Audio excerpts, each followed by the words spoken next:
வெள்ளித்திரையை வணிகத்திரையாக மட்டுமே காட்டி வரும் இயக்குநர்களுக்கு நடுவே சமூக விழிப்புணர்வை ஏற்படுத்தும் திரைக்கதையினை இயக்கி வணிக ரீதியாகவும் வெற்றியடைய வைத்து இளம்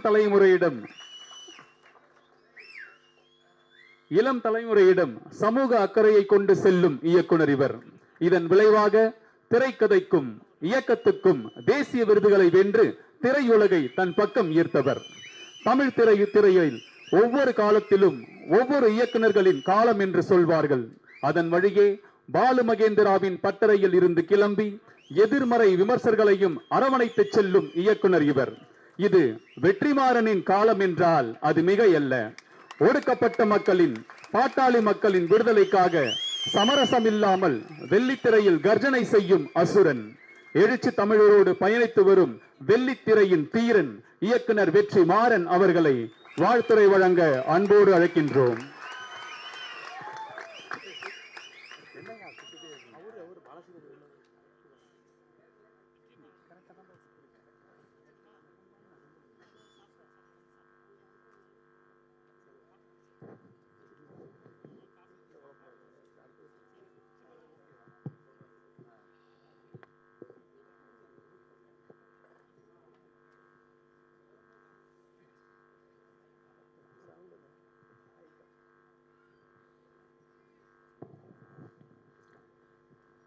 எல்லாருக்கும் வணக்கம். எப்போதும் போல் மேடையில் பேசுகிறது எனக்கு அவ்வளோ கொஞ்சம் சிரமமான ஒரு விஷயந்தான். விடுதலை சிறுத்தைகளுடைய இந்த தேர்தல் அங்கீகாரம் அப்படின்றது ஒரு தலைவர் தன்னுடைய தளபதிகளையும் தன்னுடைய தொண்டர்களையும் எப்படி அரசியல் மயப்படுத்தி அவர்களை இந்த தமிழ் சமூகத்துக்குள்ள, இந்த தமிழ் மக்களுக்கான, தமிழர்களுக்கான, தமிழ்நாட்டிற்கான ஒரு அமைப்பாக, இயக்கமாக, கட்சியாக உருவாக்கி இருக்கிறதுனுடைய ஒரு விளைவு தான். அவருடைய அந்த அரசியல் ஆளுமையும் அவருடைய இன்டலெக்சுவல் டெப்த்தும் தான் இதை சாத்தியப்படுத்தியிருக்கு. அவர் ஒரு குறிப்பிட்ட சமூகத்தினுடைய தலைவர் இல்லை, நம் எல்லாருக்குமான தலைவர். அதனுடைய வெளிப்பாடு தான் இந்த அங்கீகாரம். ஏன் அவரை நாம் எல்லாருக்குமான தலைவராக சொல்கிறோம்னா, அவர் எப்போதுமே இன்க்ளூசிவ் பாலிடிக்ஸ் பேசுகிறவர். இன்க்ளூசிவிட்டி தான் ஒரு ஒரு ஒரு தேசிய இனத்தை ஒருமைப்படுத்தி அதற்கு எதிரான சக்திகளை வீழ்த்துவதற்கான முதல் படி.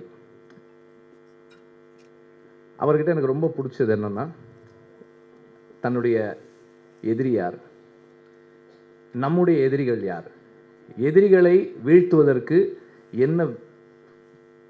என்ன திட்டம் வேணும் நமக்கு,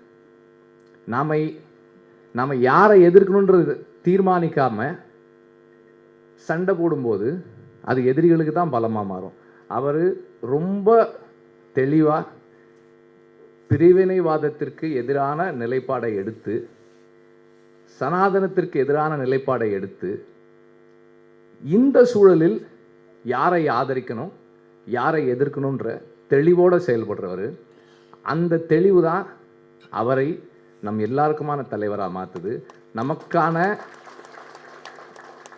ஒரு அவசியமாக்குது.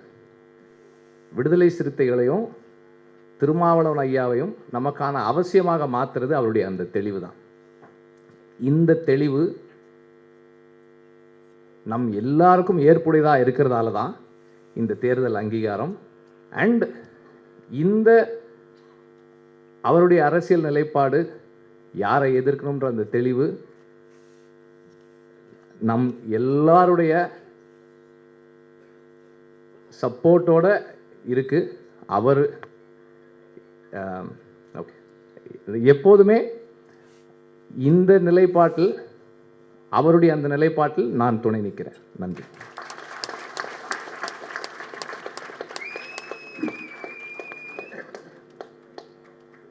நமக்கு